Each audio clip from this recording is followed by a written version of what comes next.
All right.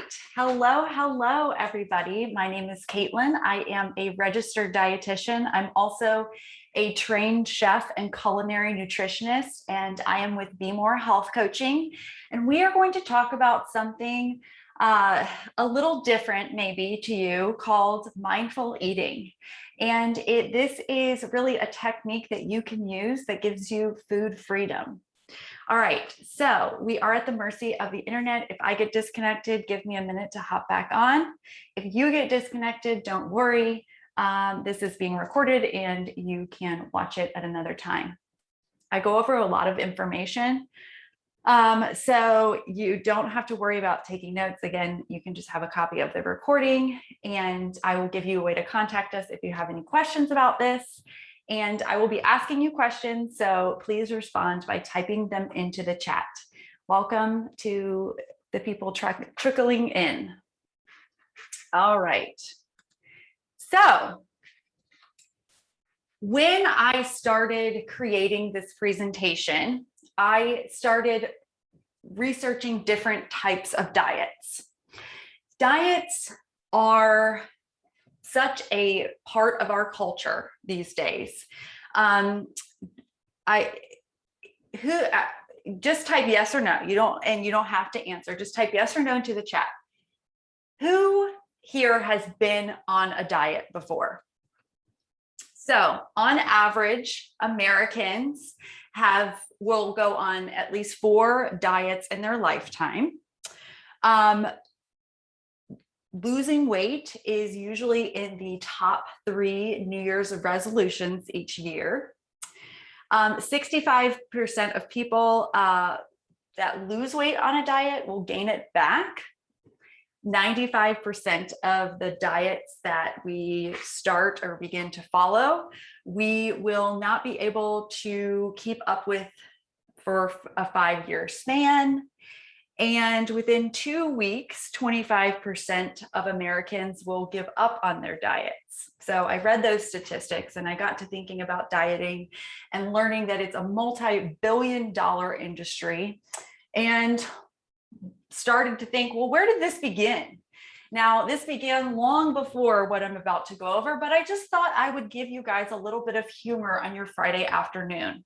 So I researched some diets, and the first diet that we are going to talk about briefly is called, it was in the Victorian era when women would have to wear those corsets and have very cinched waists. And it was called the tapeworm diet. And it actually came back around in the 80s and 90s. But the tapeworm diet was when people would actually take a pill that had tapeworm eggs in it, and some of the tapeworms would survive and they would live in your stomach and eat your food. So that's just completely insane. Yes, Emma said no. Oh yes, it was a thing. So then we know that wasn't healthy. So then in 1929, another fad diet, which we're talking about fad diets right now, another fad diet came about, another super healthy diet called the cigarette diet. And cigarette companies promoted smoking cigarettes as a way to lose weight because nicotine is an actual appetite suppressant. So they weren't wrong. But again, what another healthy diet for people to follow. Then in 1950, another diet came in strong, and it was called the cabbage soup diet. And that kind of came back around in the 90s. But the cabbage soup diet, how it worked was you ate cabbage soup all day. Cabbage is very, very low calorie. And because it has a high water content, you ate cabbage soup all day, and then you could have one normal meal for dinner. So far, everything we've talked about, other than the tapeworm diet, I suppose, is hypocaloric, meaning you didn't have a lot of calories.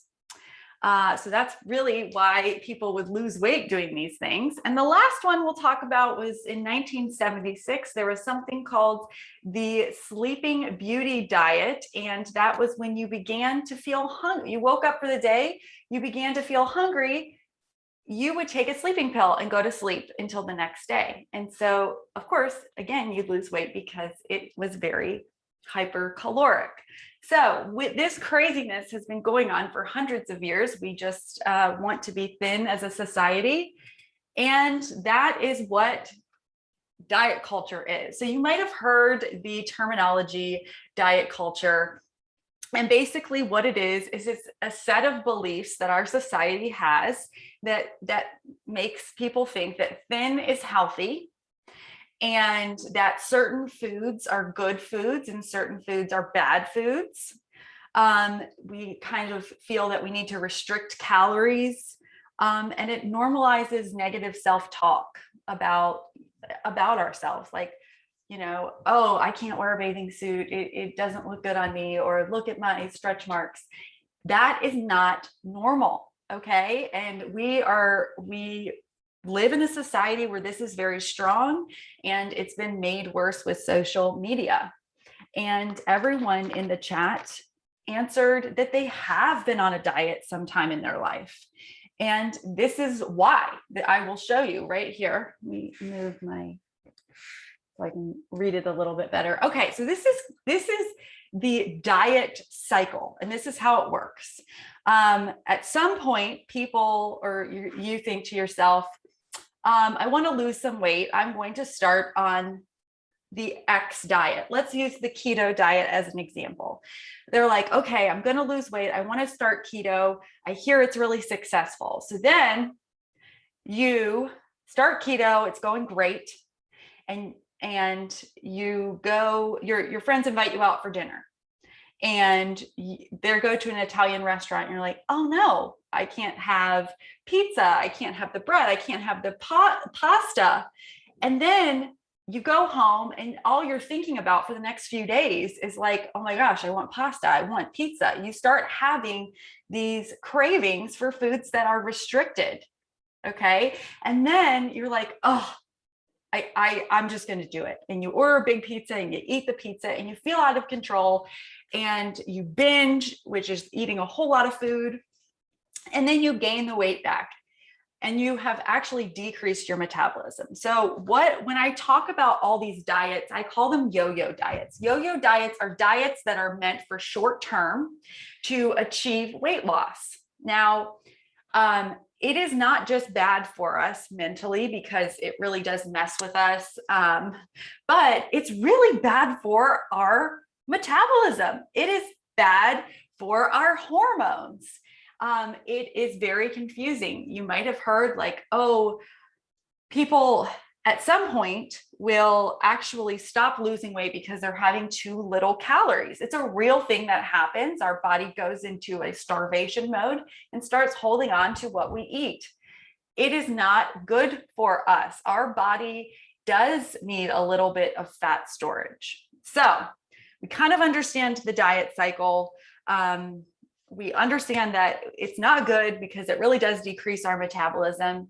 So what I'm going to do today is, as you know, because the presentation is named after it, we're going to talk about mindful eating. And mindful eating is an amazing tool that will teach you how to eat whatever food you want, whenever you want, and it will teach you how to listen to your body. So I like to kind of start this with a disclaimer, because all of the things I'm going to say at first are going to sound a little weird. Maybe they sound like they don't go together. Shauna, I'm going to go ahead and mute you real fast. Sorry.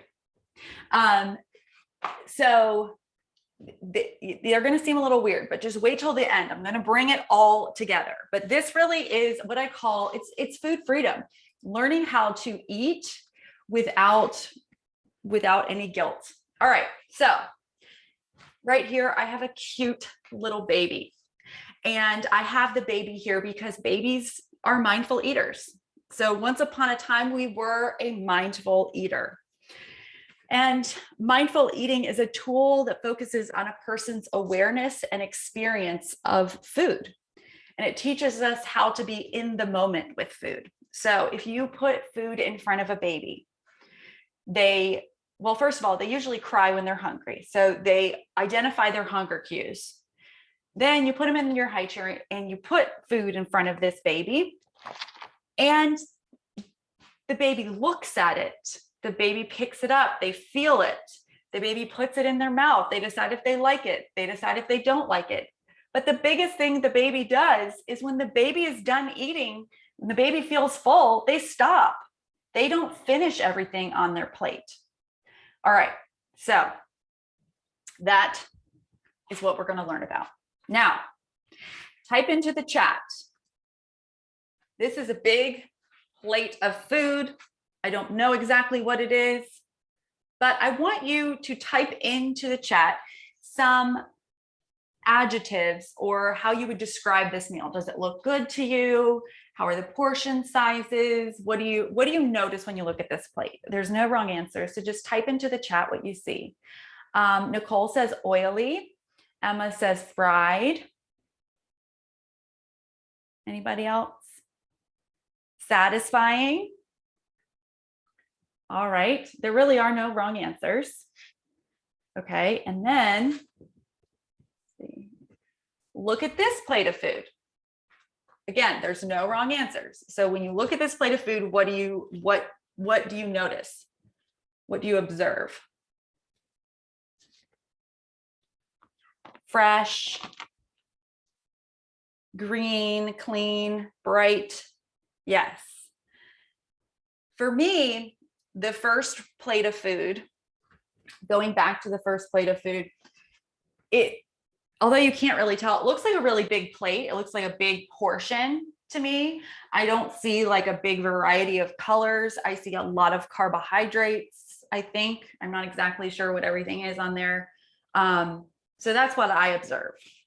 This one, I see fresh. I see eating the rainbow. I see it looks really good. But for me, the portion looks a little small for just a salad without a ton of protein on it.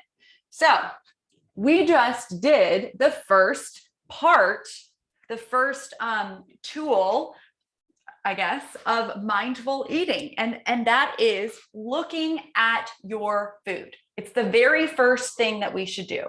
A lot of times we just sit down and we start eating. We eat what's in front of us and we don't even pay attention. Oh, my green screen's not quite big enough.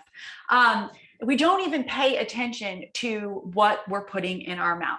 So with mindful eating, the first thing we need to do is look at the colors, the textures, the smells. All right. So we do that. All right. The next thing is something that I'm definitely not guilty of, is just silently expressing gratitude for actually having food. So again, this might sound a little strange at first, but bringing it all together. Mindful eating really is about the experience of eating and the experience of enjoying your food and being in the moment. And one of those things is just take a second and just be grateful that you actually do have food, because there are tons of people in this country and in many other countries that don't have food. All right, so step number one, we got it down.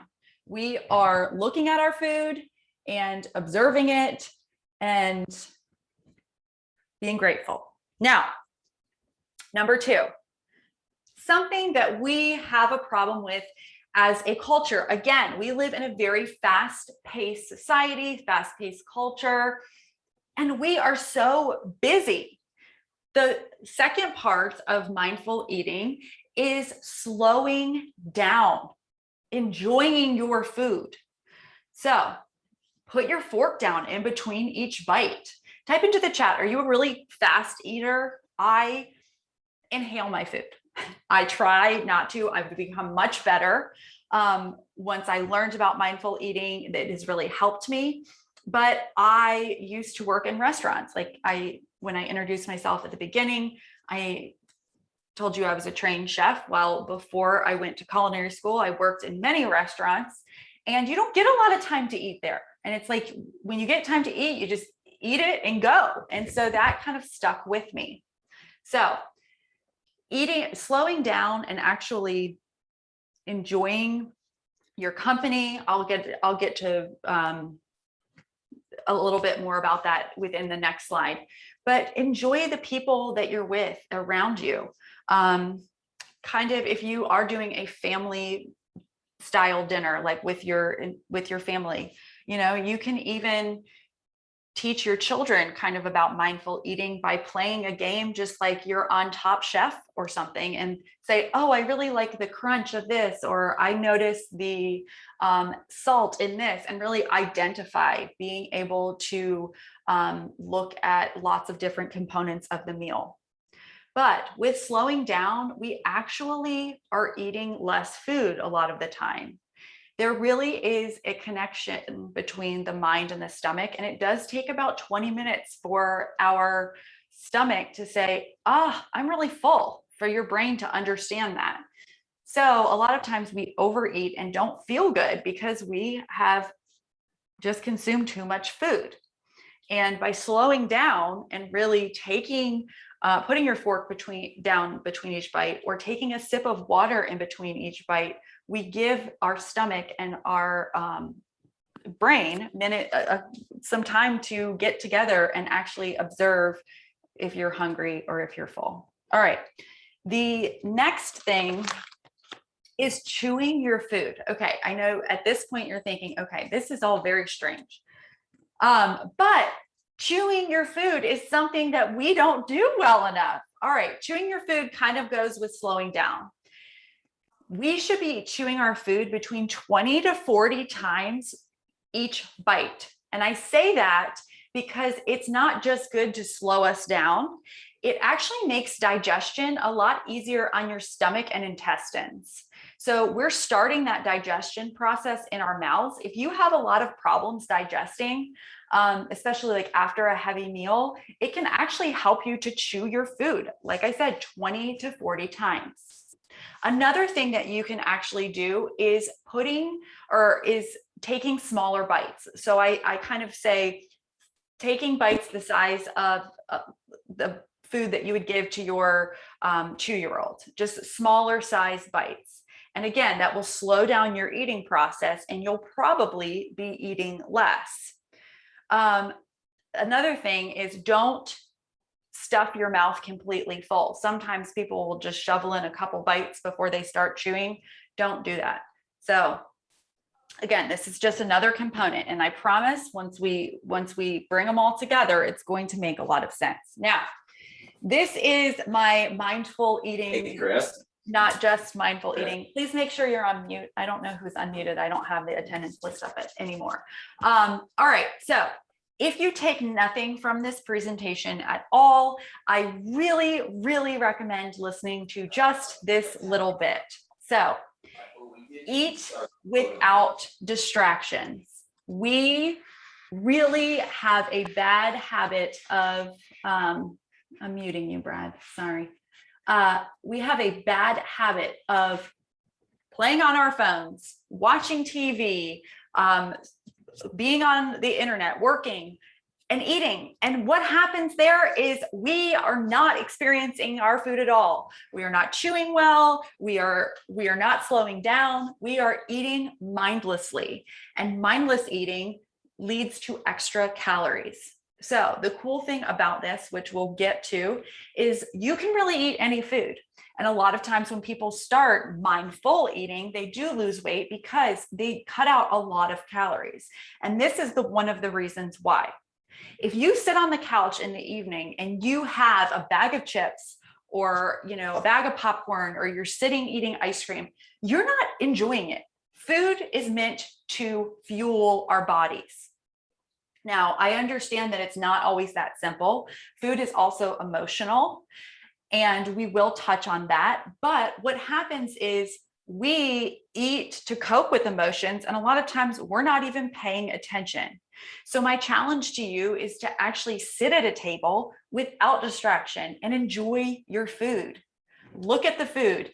Does it look good? How is it tasting? Does it taste good?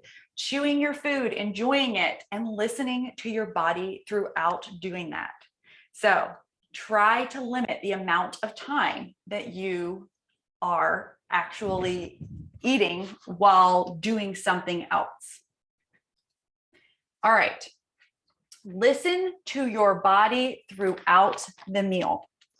I am going to skip forward a couple of slides to go over something, and then I'll come back to that. All right. My camera really hates when I move around a lot, so I'm sorry. All right, this right here is a hunger scale and it's tiny. I need to make it bigger. So I said, listen to your food. All right, or listen to your body throughout the meal. This is what I mean. This is a tool that I teach to a lot of people, and it's not just for mindful eating. I do want to give a little disclaimer. This is a tool that takes a little bit of learning. There's no right and wrong, but you'll kind of learn as you begin to do this. Now, this is a hunger scale. I'm going to go through what they say because they're tiny. So number one is you're weak, you're dizzy, and you're starving, like you are starving to death. Number two, you're very hungry, you have low energy, you're irritable. Number three is you're pretty hungry, your stomach's beginning to growl. Four, you're beginning to be hungry. Five, you're neutral, you're not hungry, you're not full. Six is you're slightly full. Seven is you're pleasantly full. Eight is you're uncomfortable, and nine is you're stuffed. All right, now that I've gone over that, what does this mean? All right, the name of the game is to eat when you get to about a 3 or a 4, and stop when you get to about a 6 or a 7. This is why, and this is what happens. So when you are starving, our body has a hormone in it, and it is kind of like, I call it like the caveman response. What happens is when you're super, super hungry, your body thinks, I need to eat. I need to eat now, and I need to eat a lot of food. So when we get to that 2 where you're very, very hungry, or 1, you're starving, our food choices usually aren't good. So if we're starving, we're going to want food that's fast. And if you just got home from work, you're not going to cook a nice, healthy meal that takes time. You're probably going to microwave something quickly. You're going to run to the bag of chips. I don't know what you're going to do. You might be driving home from work and go to fast food. That is what we're trying to avoid. So I always recommend that people eat when they hit a 3 or a 4, meaning ignore your normal meal times right now and start listening to your bodies. So when you are starting to feel hungry, when you're hungry, listen to your body. This is why I am not a fan of intermittent fasting, because it is not good to tell your body, I'm not hungry. Just like if you had to pee, you wouldn't tell your body, no, I'm not going to pee right now. It's your body. You need to listen to your body and honor your body and the processes that it goes through. So on the same note of mindful eating, so knowing that we want to eat around a 3 or 4, even if it is a time that you shouldn't eat or that you don't normally eat, like it's 2 o'clock in the afternoon, that's totally fine. Just listen to your body. You will notice that your food choices are going to be better if you never get to the point of starvation or super hungry. You will gravitate towards healthier foods. Lots of studies have been done on this. Okay, so number 6 and number 7. Say slightly full and pleasantly full. So when I say listen to your body throughout the meal, with that slide that I skipped forward to, this means stopping at several points during the meal and saying to yourself, am I starting to feel full? Am I full?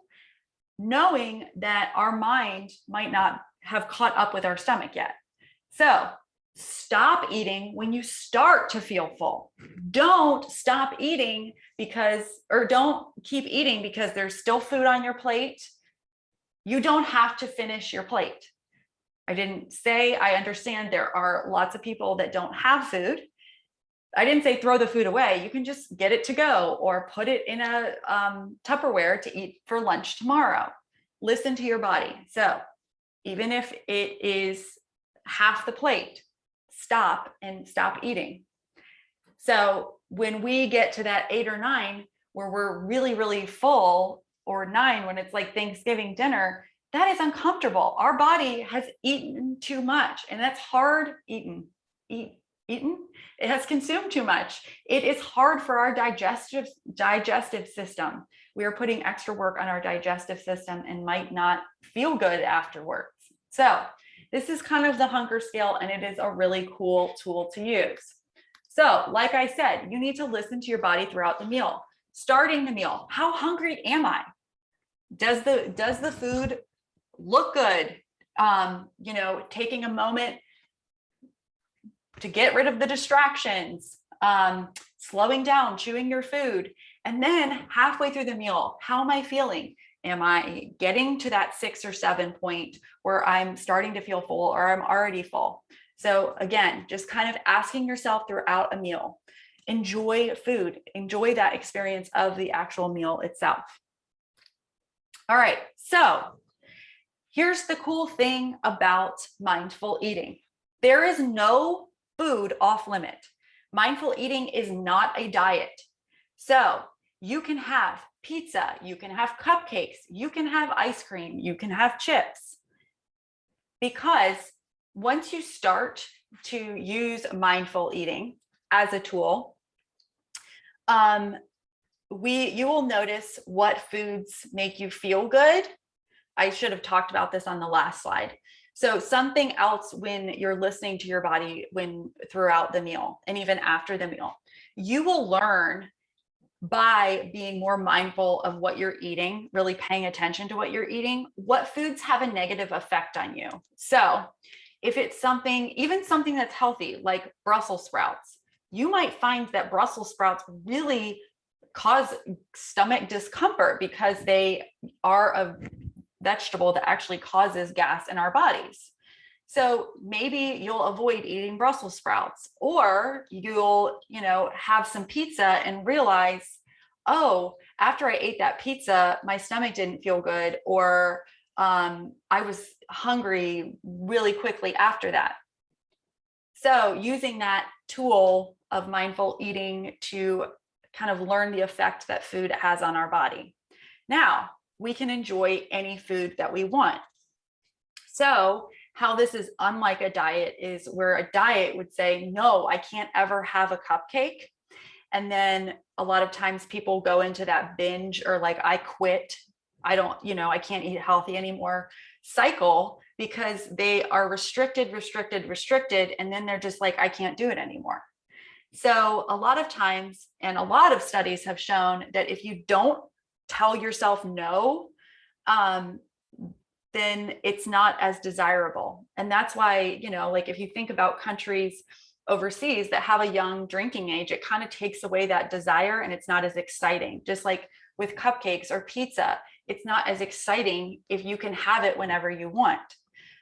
But cupcakes should be enjoyed because they are delicious. So if you're going to a birthday, have a cupcake, but be mindful and actually sit and enjoy it, and don't overindulge. All right. And, you will see that you're going to start to crave healthier options, because if you're just eating cupcakes, your body is not going to feel as good as it feels when you're fueling your body with good and healthy foods. All right. Now, let's talk about water. Type into the chat. This is just a yes or no question. I don't need the amount. Do you know how much water you should consume in a day?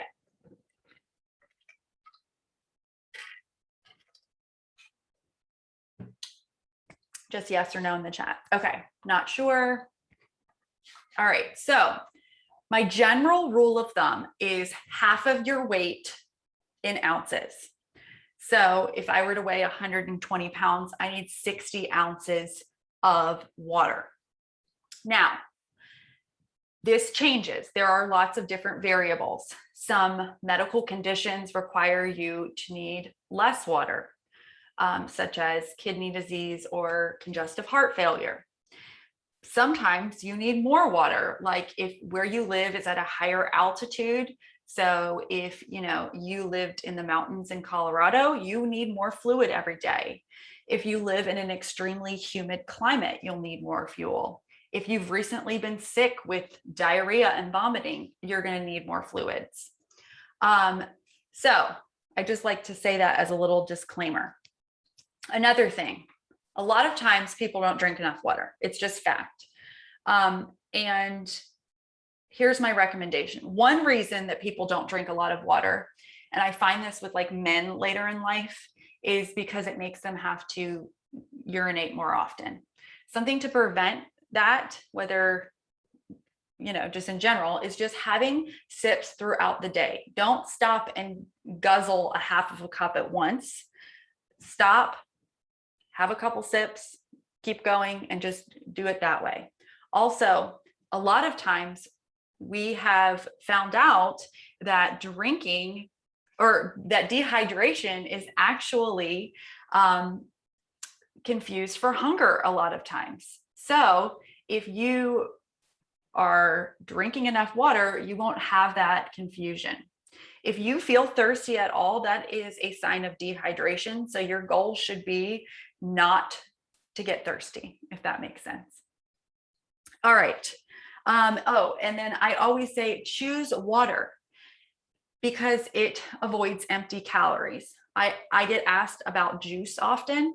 I am not usually a fan of juice unless if you're diabetic and have low blood sugar. That is one time I would recommend juice. But juice intake is not how I like to consume my juice. Our body doesn't really get full off of drinking juice, and we'll probably be having extra calories in addition to the juice. I'd rather just eat the fruit and get the fiber and other health benefits from that instead. All righty. Now, one of the things to be a mindful eater is learning the difference between appetite and hunger. And a lot of us don't know that difference. All right, so let's break it down. Appetite means you could eat. You're bored, you're stressed, you're, I don't know, sad, you're celebrating, I don't know. It's like, oh, I could eat. Hunger is your body's cue saying, I need fuel. We need more fuel. We need calories for energy to maintain the way that we are working right now. So identifying the difference. I find that a little test is if you're sitting on the couch. I find a lot of mindless eating happens at night when we're watching TV or wherever and we're snacking. So if you're sitting on the couch and you are not sure if you're hungry or you just have an appetite, ask yourself, would I get up for an apple? Or am I just going to get up to get some ice cream out of the freezer? So it's a good little test. Like, does anything sound good, or just does one thing sound good? But learning the difference between appetite and hunger can save you from eating a lot of calories that you probably don't need per day. All right.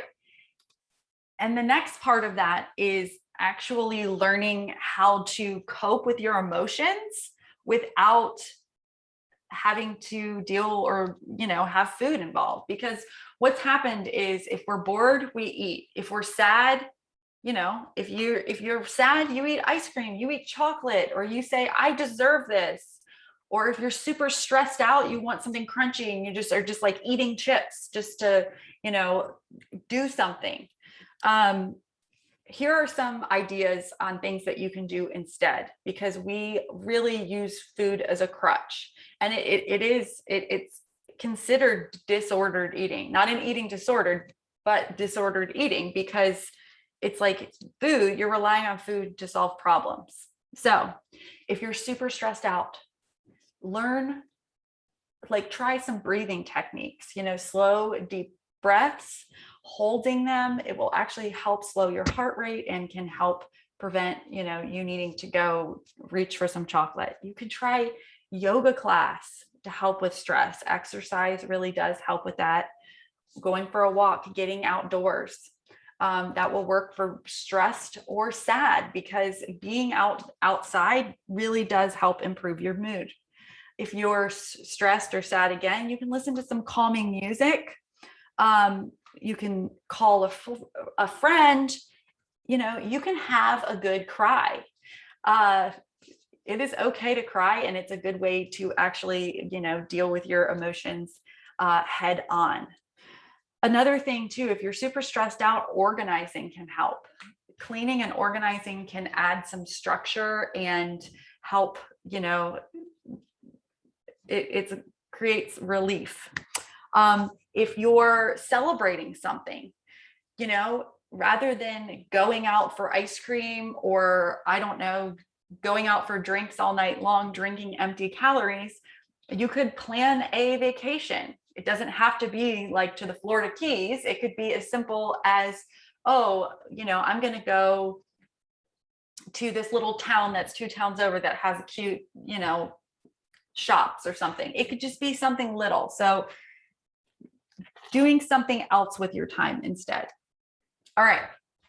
So hopefully mindful eating kind of makes sense now, in the sense that, you're really going to be in the moment when you're eating, and you're really going to listen to your body. So usually everyone is on board with me here. Everyone is on board, like, okay, I can do this. I just, eat what I want, listen to my body. This is great. Now, this is the biggest problem when people say that they're going to diet or that they're going to adopt a healthy lifestyle, is right here. When you get to the point where you actually have to eat healthy. And I always say in all of my presentations, you can't eat healthy if you don't have the food. So my biggest recommendation for you guys, aside from avoiding distractions, is making a meal plan. Whether it's, Monday, we're going to have barbecue chicken. Tuesday, we're going to have burrito bowls. Make a plan and then go to the grocery store. That's the part that gets hard. Healthy eating does not have to be super time consuming, but plan ahead so that you're not going to have to, make a game time decision. Oh, do I go through the McDonald's drive-through or do I have to go to the grocery store? I usually grocery shop once to twice a week, and the food is in my home, so it's harder for me to make the excuse of eating out. If you eat out a lot, you could just research menus of places that you usually do eat out a lot and find healthier options. Another thing too is, like I mentioned, eating a long time ago on the slide where it was the picture of the salad, eating the rainbow. It is important that you do eat a variety of foods. So if you have kids, you can actually have a rainbow each week and try and hit all of the colors of the rainbow several times, hopefully. But the reason I say that is different colored foods provide different vitamins and minerals. So we really do want to be eating a variety of colors to keep our immune system healthy and to fight off chronic illnesses such as cancer, heart disease, obesity, diabetes. So yes.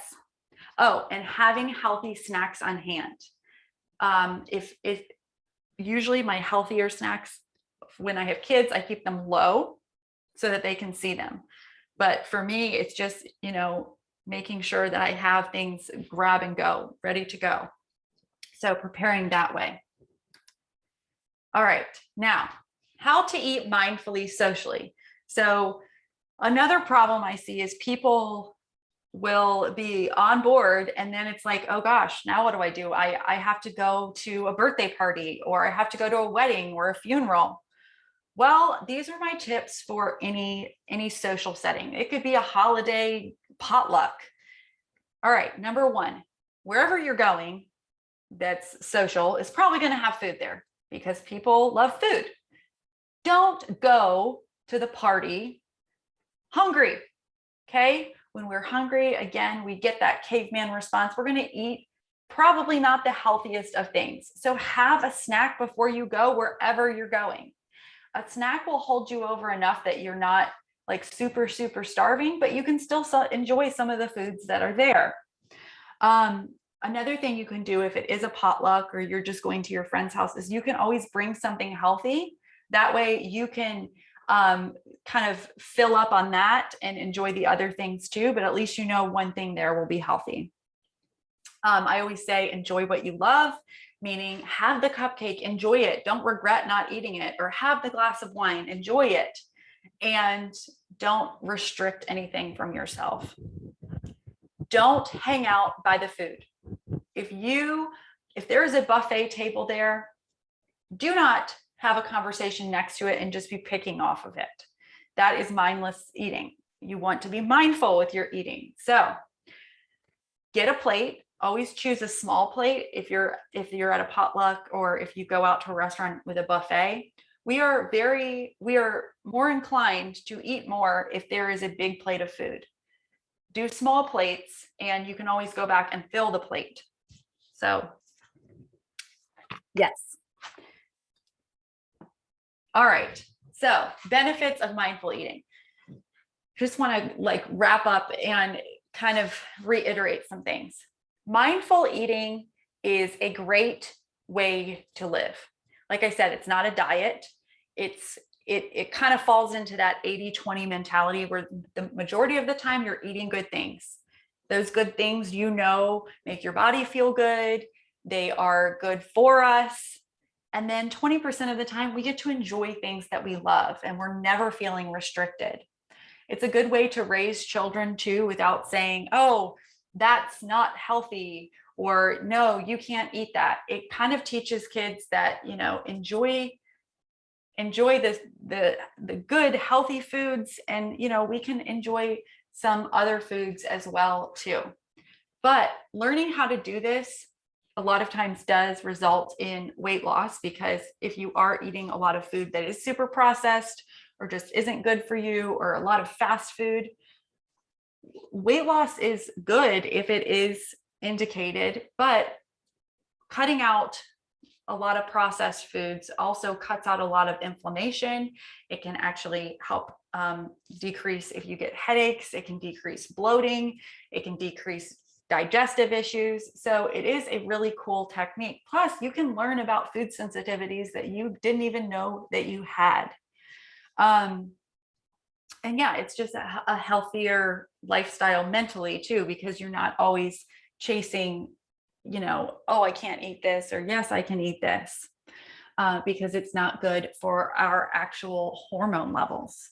I don't usually finish that fast. I usually go an extra 5 or 10 minutes, but I just ran through it today. I asked that you guys, if you have social media, before I go to questions, if you have social media, please give us a follow at Be More Health Coaching. I put a lot of recipes on there, like super fast recipes. There's free workouts. We give away some classes and stuff. And the reason we do that is because we want to learn more about what our consumers want to know more about. So I love just, asking questions and finding out what you guys are confused about in the wellness world. All right. So here is the time we have extra minutes. So tell me, do you guys have any questions about nutrition, about food, about fad diets, about anything? Because we have this time, I'm happy to stay on and answer questions about anything.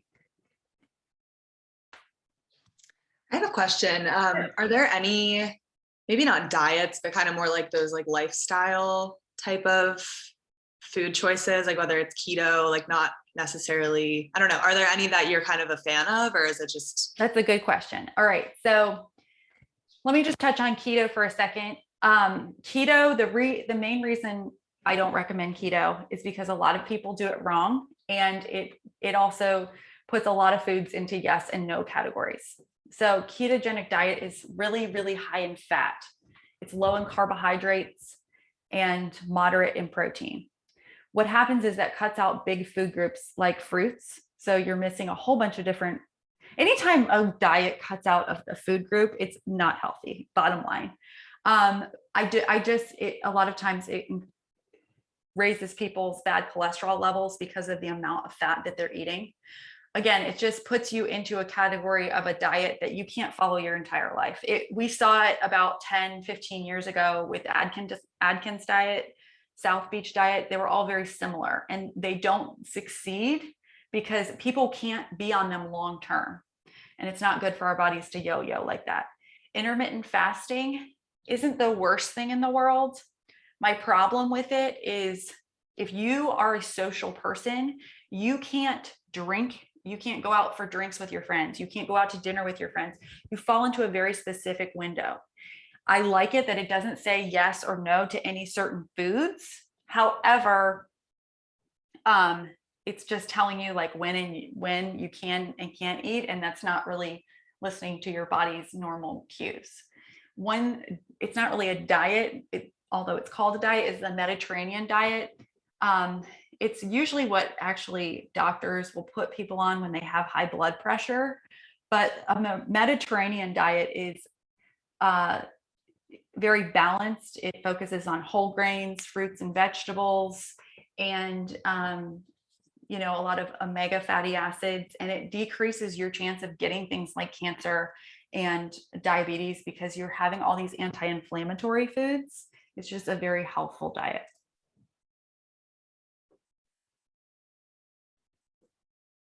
Any other questions? If not, that is okay. Give us a follow on social media or don't. And you can email any questions you have to Be More Health Coaching. I will send this recording out so you guys can have a copy of it, and have a good rest of your day. Thank you so much for hanging out with me for the past hour. Thank you, Caitlin. Thank you. Have a nice weekend. You too. Bye, everyone. Thank you for coming.